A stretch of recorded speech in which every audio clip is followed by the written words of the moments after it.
Bismillah walhamdulillah wa sallallahu wa sallam ala rasulillah wa alihi wa sahbihi wa man ittaqa amma ba'd fa inna astaqal hadithi kitabullah wa khairul hadi hadi Muhammadin sallallahu alayhi wa sallam wa sharrul umuri muhdathatuha wa kulla muhdathatin bid'a wa kulla bid'atin dalala wa kulla dalalatin fi nar.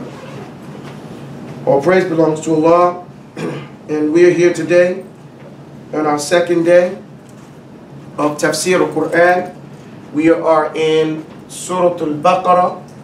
Go get me that small little stand right there, Zakaria, please. That's my small stand here. So everyone, please open up your mushaf. Zakaria, go get that small stand right there, please, quickly. No, go around. Thank you. We're in Surah al-BaQarah, the beginning part. So is there any questions about anything we covered yesterday?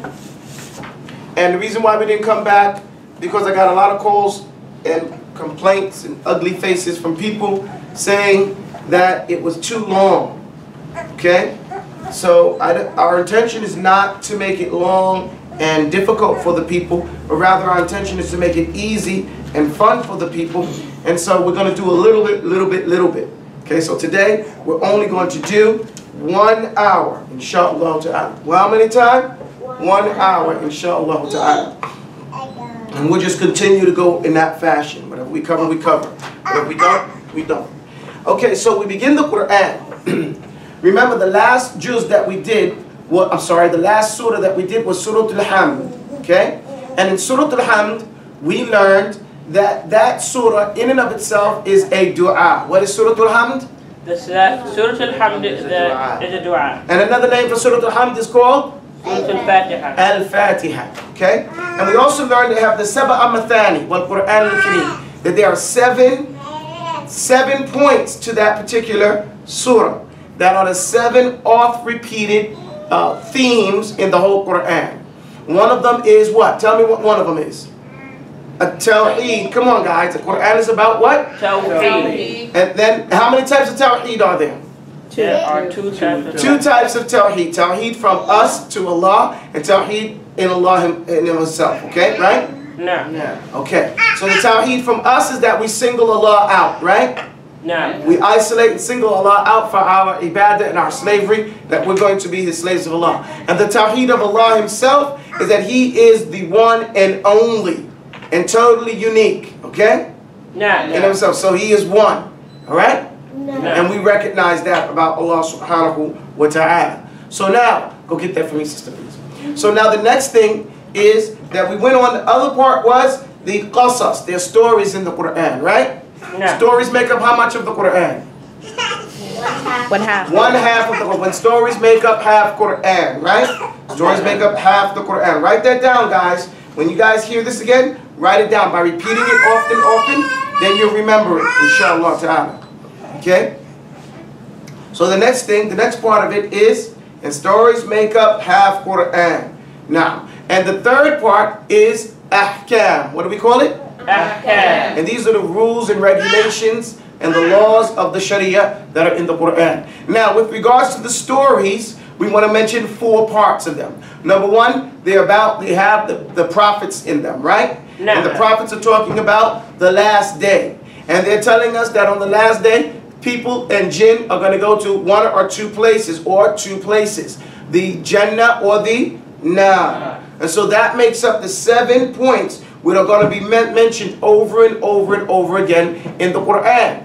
And now we said that this surah was a dua, a prayer. What are we asking for in this dua? What are we asking for? We're asking for guidance. We're asking for guidance. Move your top finger, that one right there. Yeah. Okay. Shukran. So we're asking for guidance. So now we get to the next surah. What's the next surah called? Surah al-BaQarah. Okay. So now Surah al-BaQarah. Why is it called Baqarah? Anybody know? Yes. Because there's stories about a Baqarah and 2 Baqarah in that particular surah. Okay? And that story is a very important part of the particular surah, and it helps us remember that story. In fact, that story is not mentioned anywhere else except for in that surah. And that's why it's called Surah Al-Baqarah. Does that make sense? No. Other than that, everything else mentioned in Surah Al-Baqarah is explained in greater detail in other parts of the Quran, except the story about the Baqarah. Like we said, there's 2 stories, okay? No. Now, Na'am. When the Yahud played games. Na'am. Alhamdulillahi Rabbil Alameen. So now, Surah Al-Baqarah is a Medinan surah. It was revealed in Medina. And we notice about the Medinan surahs, they have longer ayat, okay, than the Meccan surahs. And the Meccan surahs have short ayat because the Meccan surahs were made so that the person who didn't want to listen had to listen. When he heard it, it was gone. Before he started, it was done. So he listened to it. Whereas the longer ayat in Medina is because now we're laying down the laws for people who want to listen. People who have agreed to be believers. Okay? Now the theme of Surah Al-Baqarah is, this is guidance. Okay? That the whole surah gives us the guidance that we're asking for. But it doesn't just give us the guidance. It gives us guidance in such a comprehensive way. It tells us what the thing that we have to rectify, right? And that thing that Allah is speaking to, which is the heart. Then it tells us what other people have done when they received guidance and they asked for guidance, how they acted. And then after that it tells us, now these are the things that of the guidance. These are the particular issues of guidance. And at the end of the surah, it tells us a dua, what we can make in this particular dua, so that we can, ask Allah not to call us to account like He called other people to account, and that if we forget or make a mistake, to forgive us. And this is a beautiful dua at the end of it. And this is the guidance that Allah subhanahu wa ta'ala is giving us that we ask for. Does everybody understand that? No. Now I just gave you a summary of the surah. Now we're going to go into it in the detail and explain how it goes to give us guidance. Okay? No. Now, the surah, it begins, أعوذ بالله من الشيطان الرجيم بسم الله الرحمن الرحيم الحمد ألف لام ميم ألف لام ميم. In another qira'ah, it goes Alif Lam Mim. Now these letters that come, we call them hurufu muqatta'a. These are the letters that are cut up. Why are they called cut up letters? Because they're written like it's a word. Alif Lam Mim is written like it's one word, but you read each letter like it's its own individual word. Okay? So that's why it's called muqatta'a. Cut, each letter read by itself. Does that make sense? No. The second time I recited it, I paused in between each word, right? And I didn't breathe though. I said Alif Lam Mim. And that's a way that one of the Qur'an, Abu Ja'far, he used to recite it in this particular fashion. Okay, take a turn. Okay, so that's one thing. We don't know what these words mean. No one, Allah's Messenger sallallahu alaihi wasallam, never told us what the hurufu muqatta'at mean. But we notice that when we see them in the Quran, normally what we see happening with those words, those letters, is that it is talking about, the surah itself is going to talk about the Quran, and it's going to talk about the prophets and the last day. We're going to see that, okay? And we notice that. We also, even though we don't know literally what Alif Lam Mim means, we do know what it does. What does it do when you hear that? Alif Lam Mim. It grabs your attention. It takes your attention. Now there's a rule. I went to school to be a teacher. And one of the things they teach you as a teacher is what we call a lesson plan. Anybody ever heard of a lesson plan before? No. A lesson plan is how you, the teacher, intend to give and present the lesson. Does anybody know what the first part of every lesson plan is? The first part of every lesson plan is called the gain attention. What do you call it? The gain attention. Now the gain attention doesn't have to have anything to do with the lesson. But it's the best when it does have something to do with the lesson. Here, if you don't, we learn that if you don't gain the attention of the student, then how will he ever learn? Who cares if you give the best lesson in the world if no one is Paying attention. paying attention or listening, right? Yeah. So gain attention is fun, right? I mean, it's important, right? No. Okay, so here Allah gains our attention by saying Alif, Lam, Mim. Now, if it has other meanings, we don't know. And so we don't say. Does that make sense? No. ذَلِكَ الْكِتَابُ لَا رَيْبَ فِيهِ هُدًى لِلْمُتَّقِينَ فِيهِ هُدًى لِلْمُتَّقِينَ فِيهِ هُدًى لِلْمُتَّقِينَ لِلْمُتَّقِينَ. These are all ways that ayah can be recited. Those different ways. Okay? Now, I may not give it all the time because it may take a lot of time just to go over those different ways. But when it's easy, I'll mention some of the ways that it goes. Inshallah. And that's to encourage you to learn how to recite the Quran in more than just Hafs and Asim. Alhamdulillah, barakallah fi Hafs and Asim. Okay. Now, ذَلِكَ الْكِتَابِ. It begins by saying, this is the book. Okay? This is the book. The scripture, Al-Kitab, meaning the book of Allah. Okay? The book that we need. And it says ذَلِكَ. Why doesn't it use a closer form? Because ذَلِكَ means something big, something far away. This term ذَلِكَ is used in Arabic in order to make you make you understand that the thing that it's talking about is very important. Okay? And should be dealt with a lot of respect. For that reason, we say ذَلِكَ الْكِتَابِ as opposed to هَذَا الْكِتَابِ. Okay? So it's out of grandeur and respect for the book that we say ذَلِكَ الْكِتَابِ. This is the book. What does that mean? That means the book that anything else is not a book. Okay? In compared to this book. This book has everything. Okay? This is the epitome, the most perfect example of a book. Okay? So it says, this is the book. Okay? La rayba fi. La rayba fi. No doubt about it. Now, rayb means doubt. But there's two types of doubt in the Arabic language. One is called shak. The other one is called rayb. What's the difference? Why do we say rayb or shak? Now, shak is when I trust Zakaria Tal. I trust Zakaria.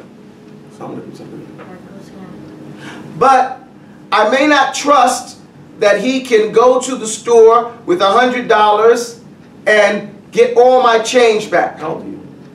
8. He's 8 years old. He might not come back with all my change. You take my change. Yeah. See? I shukku fi. I doubt him. Okay? I doubt that he would do it and bring me back my change properly. Right? Go sit down, son. That's shak. Do I distrust him as a person? No. But I distrust his ability. Do you guys get the point? No. I trust his facts if he was going to tell me something that I would think he doesn't know. That's doubt. Now there's another type of doubt. It's called rayb. Rayb. What do we call it? Rayb. Let's imagine that Shaitan was right here. Or Donald Trump. Okay? He's standing right here. Just imagine. Got your imagination on? No. Okay. Now, let's say he tells me that the moon is outside. Do I believe him? لا. I doubt him, himself. أريب فيه. You know what I'm saying? I have doubt about him as an individual, let alone his facts. You get my point? No. So there's rayb with regards to you distrust the person. Okay? You distrust the one that's bringing you the information. And then there's shak, where you distrust the facts. Okay? Or the ability, but you trust the person. Cover your mouth. Does that make sense, guys, the difference? No. It's important because Allah uses very specific words. He says, ذَلِكَ الْكِتَابُ لَا رَيْبَ فِيهِ. There is no reason to distrust this in any shape, form, or fashion. So when you have rayb, you distrust the individual and his facts, right? No. When you have shak, you can trust the person but not trust their facts, okay, or their ability. So rayb is stronger, right? Yeah. So Allah tells us there is no reason to distrust who this came from or anything in this book. You guys get that? Yeah. And he says, La rayba. La rayba. This is something that we need to pay attention to. This is a subtlety, a detail. Pay attention to what? Details. What are details? Small things. Small things. Like a fatha at the end of a word that's preceded with a la. We say, La ilaha illallah, right? La ilaha illallah. La ilaha illallah, right? No. So why do we say La ilaha? Why don't we say La ilahun? Anybody ever think about that? La ilaha with a fatha means the strongest part of la. No shape, form, or fashion. No way whatsoever. See, that's what la means. I'm sorry, that's what la means when it's a fatha coming after it. Okay? Otherwise, we would say la and put a dhamma on the end of it, or dhammatain. You guys get my point? This is where the Arabic language comes in to explain the tawheed in the Qur'an and the details in the Qur'an. So la ilaha means there is no form, any gods, nothing whatsoever. Big God, little God, black God, white God, red God. You know, there are no gods. La ilaha illallah. So when we say la rayba, there is no doubt whatsoever. Not even a little doubt. Okay? No. No form of doubt in this book. Or nothing you need to be worried about or concerned about it not being true. Does that make sense? No. Nobody needs to doubt that this book is from Allah. Okay? Tanzilu min Rabbil Alameen. That this book has descended and sent down from Allah subhanahu wa ta'ala. You guys get my point? No. So, this is a very important issue. Because Allah started His book like this for a very important reason. You have to trust that this book is coming from who? Allah. Once you believe and understand that this book is from Allah, you can benefit from this book. But if you doubt that this book is from Allah, then you cannot benefit from this book.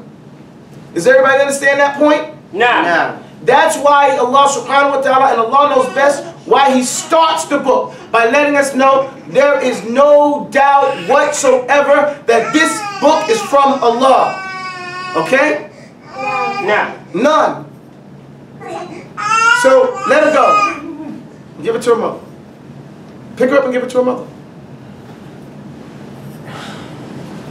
So once we understand that point, now the benefit begins. Okay?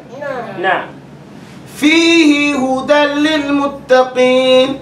In it is guidance for those who have taqwa, right? No. فِيهِ هُدًى لِلْمُتَّقِينَ. In it is guidance for those who have Taqwa. So let's say what? In this book, and this is why people who recite, and let me make a point. The stops in the Quran are fiqh stops. If we say, ذَلِكَ الْكِتَابُ لَا رَيْبَ ذَلِكَ الْكِتَابُ لَا رَيْبَ. This is the book, no doubt whatsoever about it, right? No. That is from Allah, okay? Then you say, فِيهِ هُدًى لِلْمُتَّقِينَ. In it is guidance for the people who have taqwa. If you say, ذَلِكَ الْكِتَابُ لَا رَيْبَ فِيهِ, this is the book, there's no doubt about in it. There's no doubt, nothing that you can doubt about in it. You get it? In the book. هُدًى لِلْمُتَّقِينَ, a guidance for the people who have taqwa. You see how the meaning slightly changes? No. But the meaning is still supportive of each other. So this book here is Hudan. La rayba fihi hudan. What is Hudan? Hudan is guidance, hidayah. Now guidance is of two types. We have guidance that comes from Allah and guidance that can come from people. Okay? Here Allah subhanahu wa ta'ala says in the Quran, Man yahdillahu فمن يهد الله ومن يهد الله فهو المهتد ومن يضلل فلن تجد له وليا مرشدا. Right? He says what could mean whoever Allah guides, okay, فهو المهتد, then this person is going to be guided, right? And whoever Allah من يضلل الله, and whoever Allah leaves to stray, ومن يضلل, then there's no one that can guide this person. No help that he can get, and no one that can guide him any way along the way. Okay? Laysa alayka hudahu. Allah says, you have nothing to do with their guidance. This is the guidance that comes from Allah. The guidance that Allah allowed us to come to Islam. You guys understand that? Yeah. Now the other type of guidance is the guidance that we get from each other. Where we tell each other, hey, you go down the street, you turn right, that's irshad, we guided you on the tariq, right? And also guidance that we can call people to Islam and explain things to each other. And this is what your bayan al-haq, to make the truth clear and wadih to the people, clarify particular issues of the truth. You guys understand the two types? No. Allah subhanahu wa ta'ala says, وَإِنَّكَ لَتَهْدِي إِلَى صِرَاطٍ مُسْتَقِيمٍ. And Allah says in the Quran about the Prophet, وَإِنَّكَ لَتَهْدِي, you are guiding people to صِرَاطٍ مُسْتَقِيمٍ. Okay? No. Nah. So وَلَكُلِّ قَوْمٍ هَادٍ, and for every people they have someone to guide them, and you're guidance for them. So guidance can come from people, but it's a certain type of guidance. And guidance comes from Allah, and that's the pure nur from Allah subhanahu wa ta'ala, the light from Allah that opens up our chest and allows us to come into Islam. Does everybody understand that? No. May Allah guide us. Allahumma hdina siratika al-mustaqim. Ameen. Okay. So that's what guidance is. Fi hudan lil muttaqin. The guidance is only for a certain type of people though. In this first ayah, Allah tells us a whole bunch. He says, Fi hudan lil muttaqin. In it is guidance for who though? Who is this book going to be guidance for? Those who believe. No, it doesn't say those who believe. It says those who have what? Taqwa. A-taqwa. A-taqwa. And taqwa, what is a-taqwa here? Anybody know? Yes, son. Taqwa is the firm belief that Allah is the only one God. Taqwa is firm belief. No. Anybody else? No. I'm saying no, it's partially true. Okay? Anybody else? Allah is going to give the definition in a few moments, inshallah, when we recite it, the next ayah. But here, Umar ibn al-Khattab, he went to Ubay ibn Ka'b. These are two Sahaba. Remember yesterday I told you Ubay was a sheikh amongst the Sahaba? Yeah. So we find here Umar ibn al-Khattab, he goes to Ubay ibn Ka'b, the sheikh amongst one of the shuyukh amongst the Sahaba. And he said, what is taqwa? He asked him, what is taqwa? So Ubay responded to him, he said, may Allah be pleased with both of them. He said, have you ever traveled on a road that had a lot of thorns in it? You know, passed through a place where there's a lot of thorns? And Umar said, yes, I have. He said, what did you do when you did that? He said, shamartu wajtahadtu. He said, I gathered up my clothing, I pulled my clothing in close to me, and I took very painstaking caution and care so that I can go through there so it wouldn't what? Rip my clothing, mess up my clothing and stuff like that. Get nicked by those thorns. He said that is taqwa. Taqwa, I should say. You understand? When you gather up all your affairs, your family affairs, your marital affairs, your business affairs, all your affairs, and you move with a lot of precarious caution, and you take care to watch out for those things, those thorns on the road that will stick you. Does that make sense, guys? No. Okay. What do you understand from that, Ayub? I understand that taqwa is like a path that you have to go down through, but you have to be careful because you might get stuck. Alright, so how do you prevent yourself from getting stuck? By gathering all your affairs. How do you gather your affairs? Anybody want to answer? How would I gather my affairs up? Umhaja? No? Harun, you going to answer for your mother? No. Yes. Pick up your clothing. Pick up your clothing off the floor, right? No. Right. So that's why you taqwa, you watch out for the thorn that might come your way if you don't pick up your clothes off the floor, right? No. Anybody else? By gathering your clothes and then walking very carefully so you won't. Right, by gathering up your clothes and walking very carefully so you don't step on a thorn, right? No. But in actual life, that means paying attention and focusing on your business. Okay? No. Looking to see what you do before, because when you gather your clothes, do you just step and not look where you're going? No. You look before you step there, right? No. Because there might be a nail or a thorn that's going to poke you. You get the point? No. So in this dunya, it is to know the ruling of what you're going to do before you do it. Okay? Does that make sense? No. And who decides the ruling? Allah. And His messengers explained it to us. So that's what we do. We be careful about what we're doing before we make the move. We look and we see what could possibly happen there. Does that make sense? No. No. Okay. خَيْرُ دِينُكُمُ الْوَرَعُ, right? The best part of your deen is wara, to be careful. Is what the Prophet ﷺ told us. So, Allah is teaching us a few things in this ayah. The first ayah, first He got our attention. Then He tells us, don't worry. You have nothing to worry about. This book is really from Allah. Okay? No. And that makes us feel at ease because we want real guidance. That's what we asked for in Surah Al-Hamd, right? No. So you got it now. Don't worry. This book, la rayb fihi, okay? In it is the guidance that you're looking for. If you're careful. If you have taqwa, right? No. Where is taqwa? Because taqwa has a place too. Taqwa has a place. Taqwa. Yes, Mariya al-Qubtiyya. Taqwa is in your heart. Taqwa is here. Ha huna. Okay? At-taqwa ha huna. So Allah is teaching us another subtle detail. Right? No. For the people who have taqwa, and taqwa is in the heart, so Allah is teaching us He's going to focus on talking to our hearts, right? No. Oh, I'm just jumping out there saying that. But that's what we find out.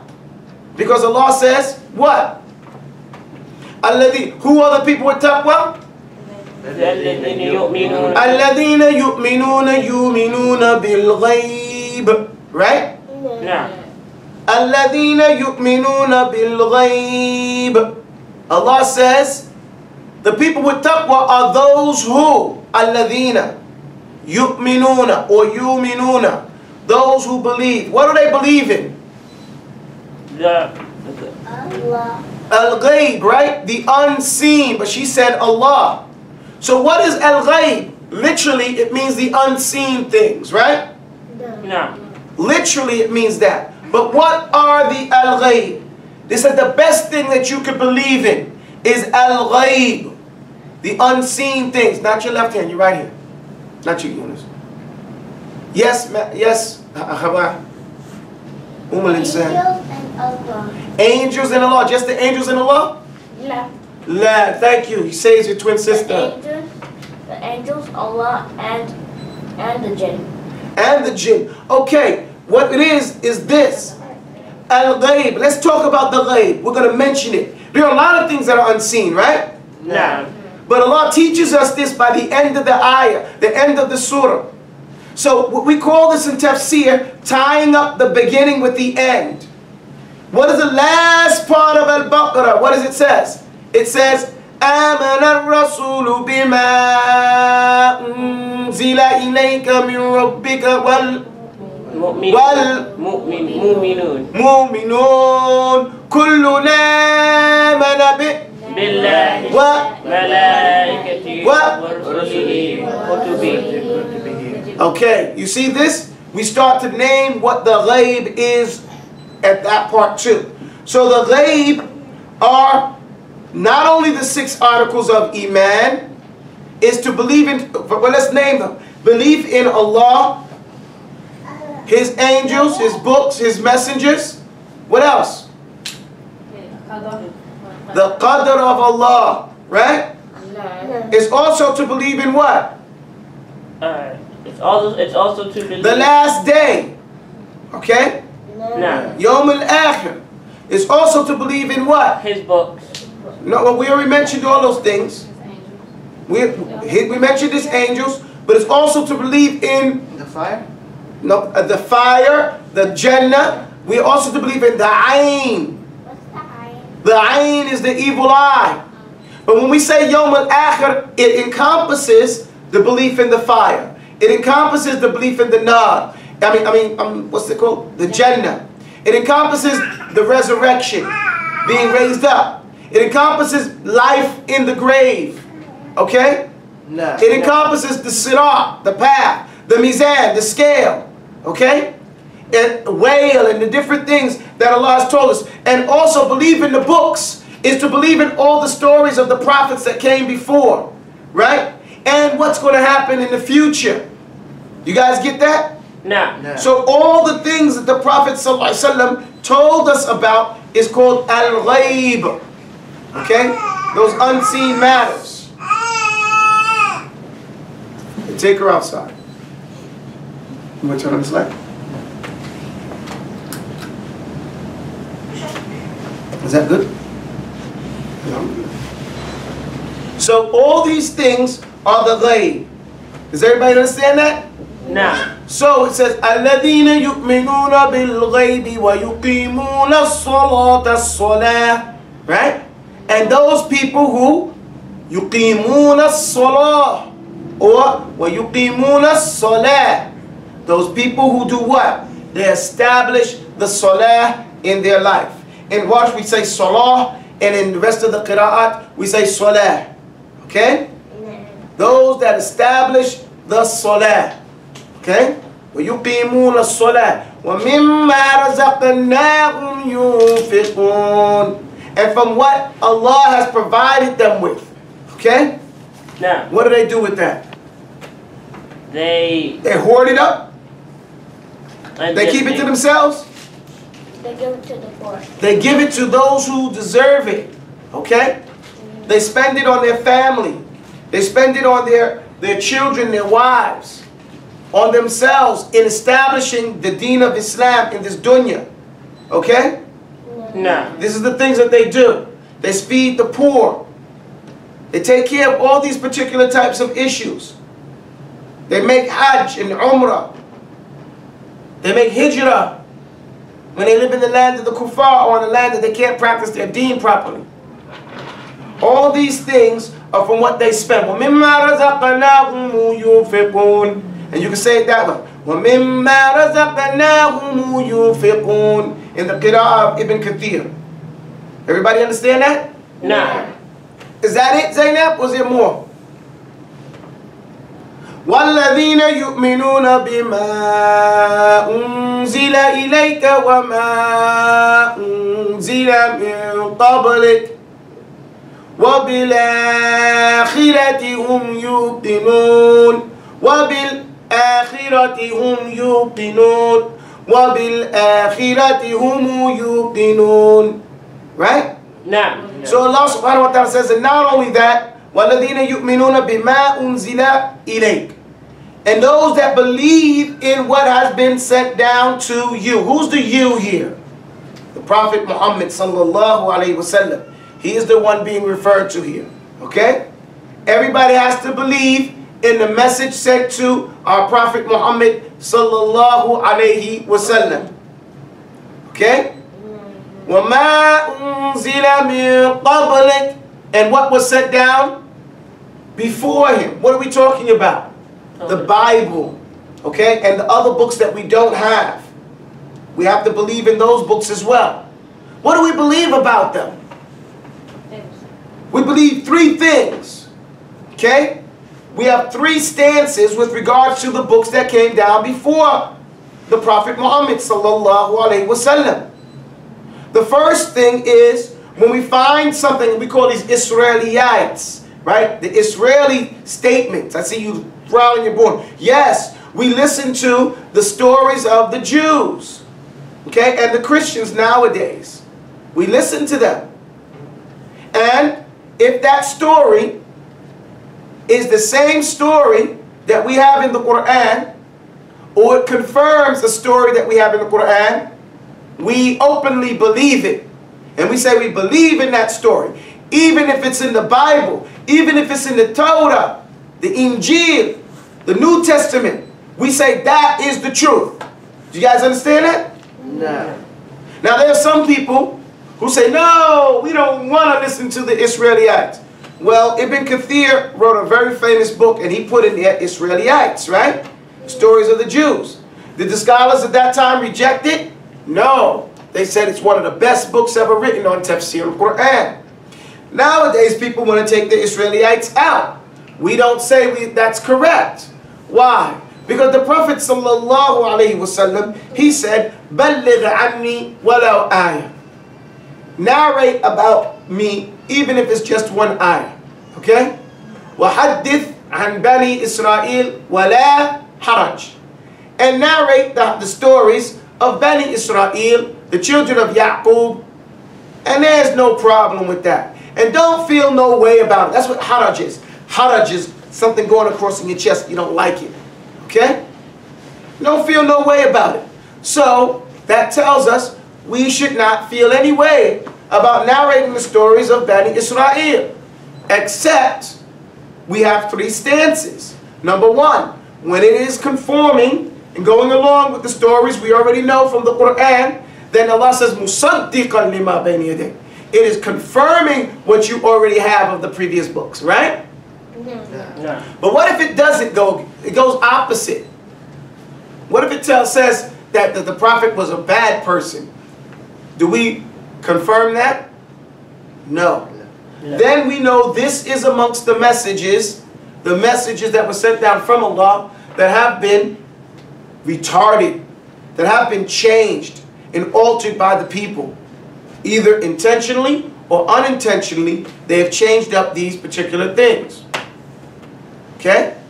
These particular statements. So we reject it and we correct it with what we have amongst the truth that we have with us. Okay?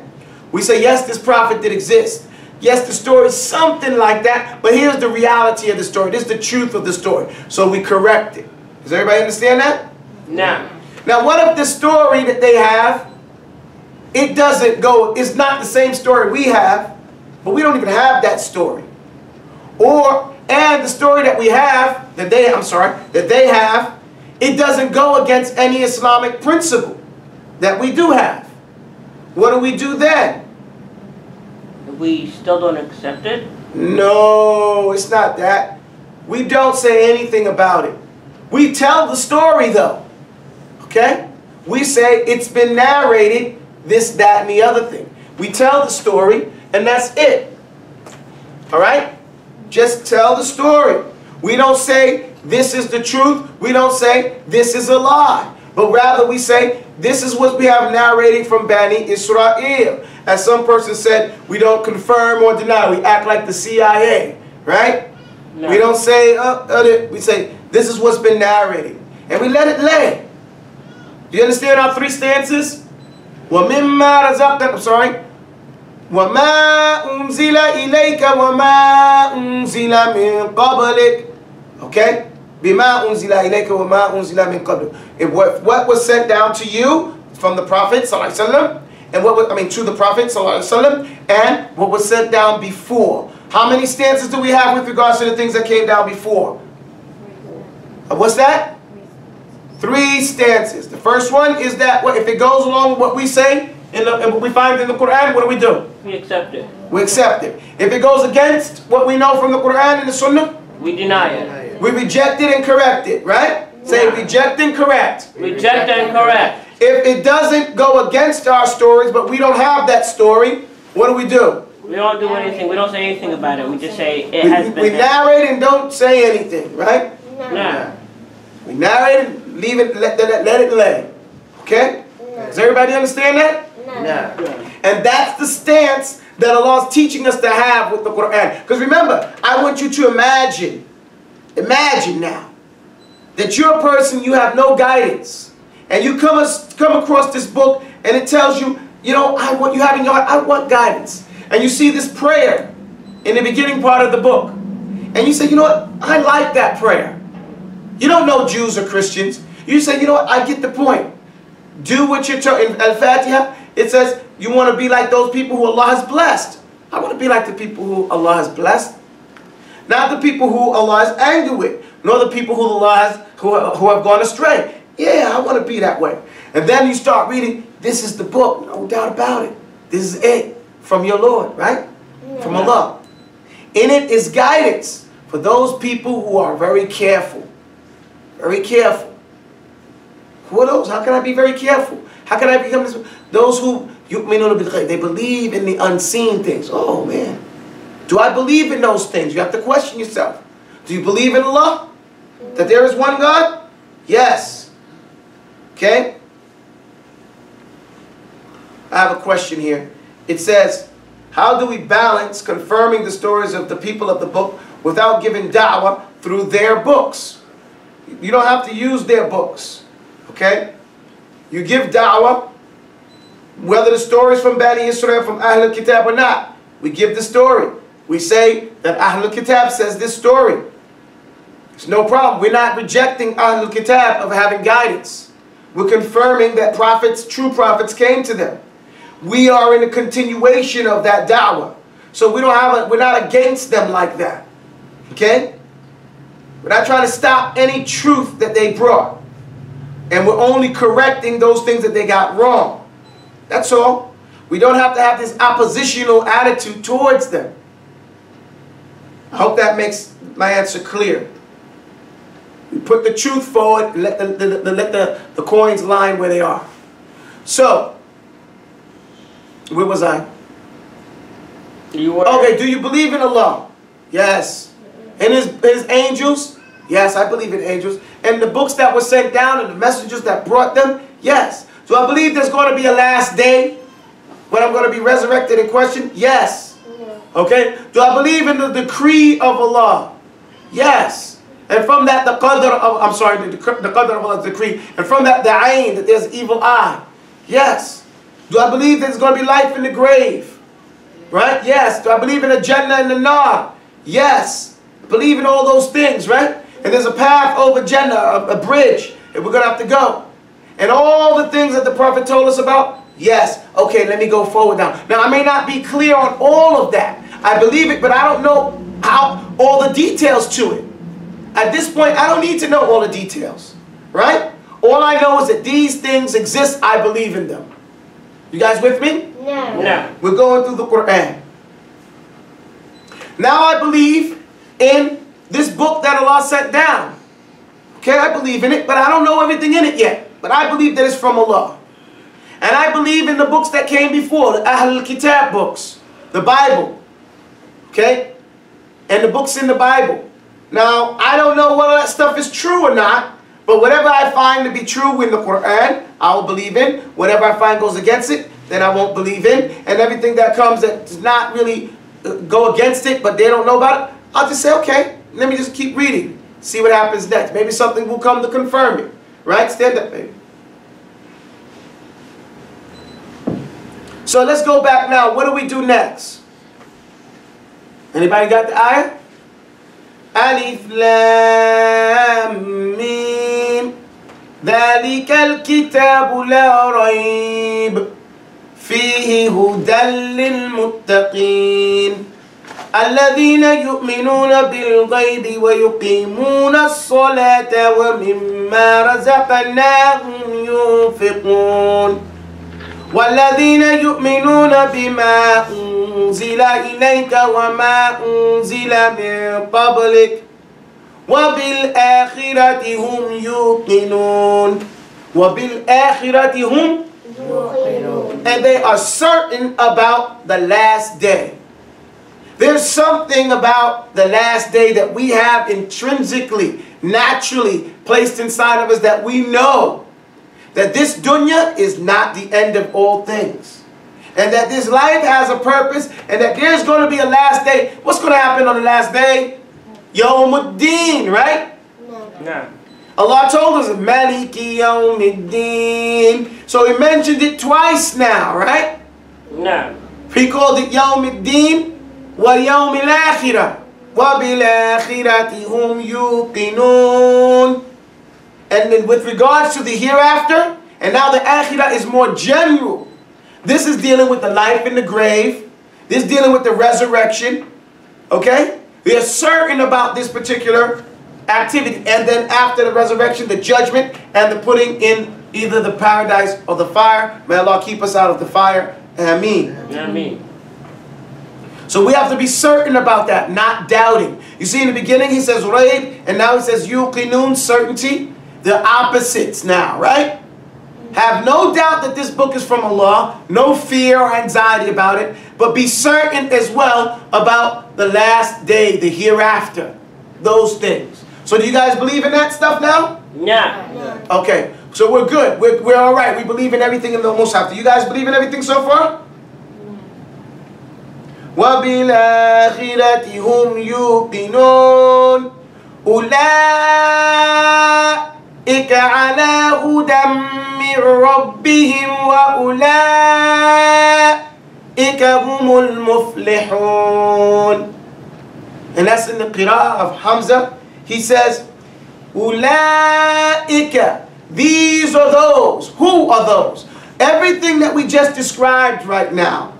These are the ones. عَلَىٰ هُدًى مِّن رَّبِّهِمْ. These are the ones that have received the true guidance from their Lord, right? No. This is Rabbil Alameen that He mentioned earlier, right? This is Ar-Rahman Ar-Rahim, right? No. This is Maliki Yawmiddin. You guys get it? Because He mentioned Him before with Atfal Bayan. He followed up when He said, Alhamdulillahi Rabbil Alameen. Rabbil Alameen. Who is Rabbil Alameen? Ar-Rahman Ar-Rahim. Maliki Yawmiddin. This is describing who Rabbil Alameen is. You guys get it? No. So here the answer to who Min Rabbihim, their Lord, is those other descriptions that we gave earlier. You guys follow me? No. Yes? No?